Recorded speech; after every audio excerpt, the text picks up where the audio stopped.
Hello बच्चों, यदि आप बोर्ड एग्जाम 2023 में 27 फरवरी को होने वाले विज्ञान के पेपर में सम्मिलित होने जा रहे हैं तो ये वीडियो देखना आपके लिए बहुत ही महत्वपूर्ण हो जाता है। क्योंकि बच्चों, इस वीडियो में हमने विज्ञान के लिए निर्धारित सिलेबस में से 40 ऐसे महत्वपूर्ण और सटीक प्रश्नों को, ऑब्जेक्टिव टाइप प्रश्नों को रखा है, जैसे कि बोर्ड एग्जाम्स में हर वर्ष पूछे जाते हैं।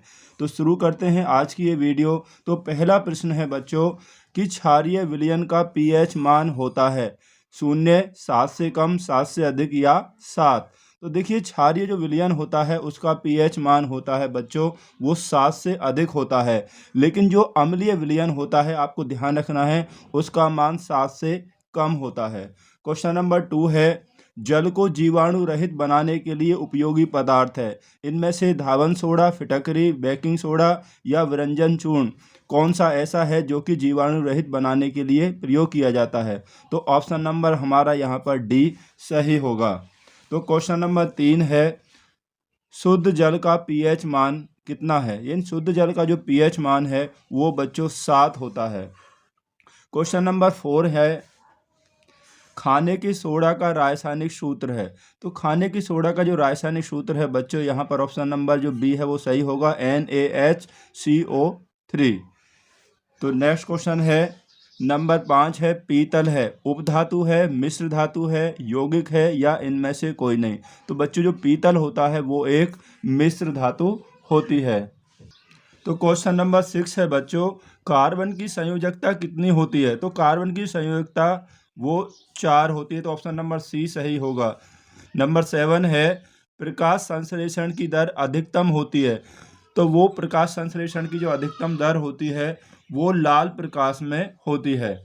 तो क्वेश्चन नंबर 8 है, ऑक्सीजन की संयोजकता होती है। तो ऑक्सीजन की जो संयोजकता है बच्चों वो 2 होती है। तो ऑप्शन नंबर ए यहाँ पर सही होगा। तो क्वेश्चन नंबर 9 है, मनुष्य में लाल ग्रंथियों की संख्या होती है। तो मनुष्य में लाल ग्रंथियों की जो संख्या होती है वो कितनी होती है बच्चों? तो वो होती है 3 जोड़ी।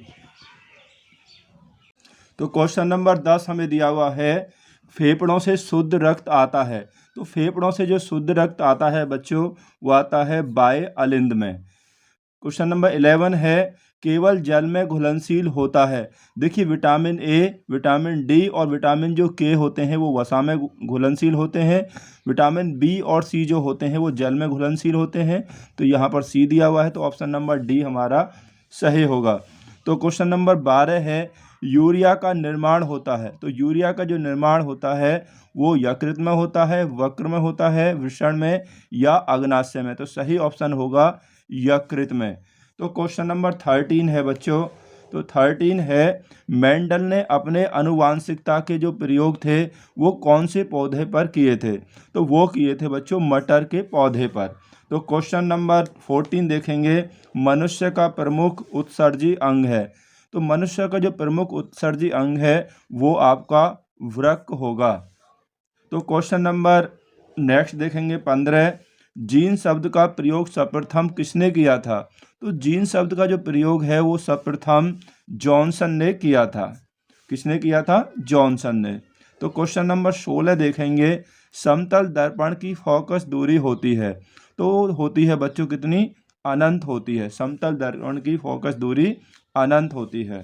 क्वेश्चन नंबर 17 में देखेंगे, एक गोलीय दर्पण की वक्रता त्रिज्या 20 सेंटीमीटर है तो इसकी फोकस दूरी क्या होगी? जो फोकस दूरी होती है बच्चों वो वक्रता त्रिज्या की आधी होगी।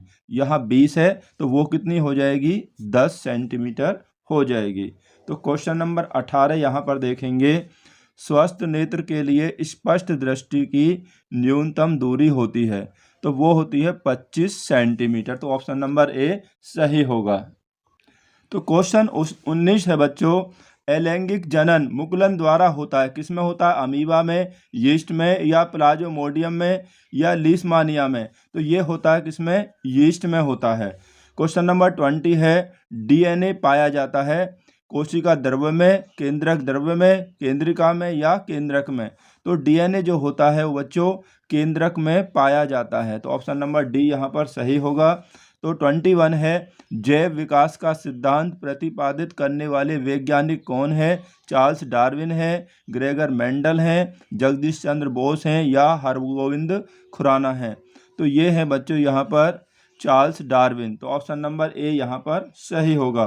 तो क्वेश्चन नंबर 22 है यहाँ पर, किसी दर्पण में वस्तु का प्रतिबिंब सदैव वस्तु से छोटा, सीधा व काल्पनिक बनता है, तो वह दर्पण कौन सा होगा? तो बच्चों जो वो दर्पण है वो उत्तल दर्पण होगा।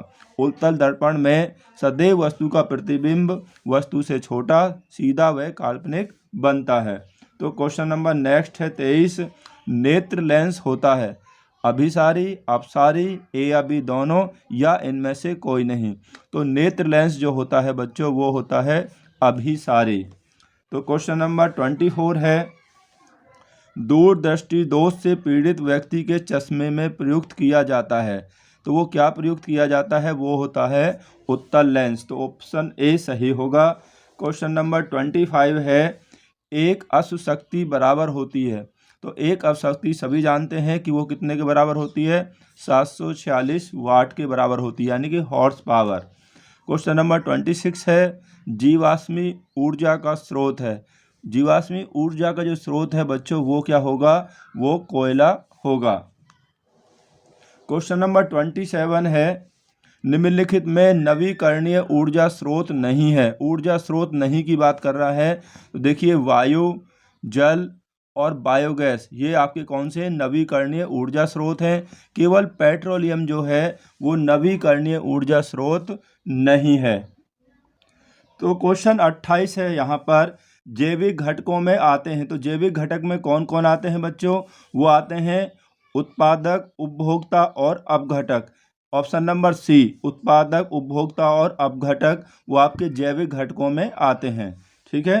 क्वेश्चन नंबर 29 है, खाद्य श्रृंखला में शाकाहारी जंतु होते हैं। जो शाकाहारी जंतु होते हैं वो होते हैं बच्चों कौन से? प्राथमिक उपभोक्ता होते हैं। क्वेश्चन नंबर 30 है, 1970 में चिपको आंदोलन कहाँ प्रारंभ हुआ? पहली बात तो चिपको जो आंदोलन है वो वनों से यानी कि वृक्षों से संबंधित है। कब शुरू हुआ था? 1970 में। और ये कहाँ प्रारंभ हुआ था? तो बच्चों ये हुआ था गढ़वाल में। तो ऑप्शन ए यहाँ पर सही होगा। नंबर 31 है यहाँ पर, उत्तर प्रदेश में स्थित प्रमुख राष्ट्रीय उद्यान है। तो उत्तर प्रदेश में आपका कौन सा पाया जाएगा? दुधवा राष्ट्रीय उद्यान। तो ऑप्शन नंबर बी यहाँ पर सही होगा।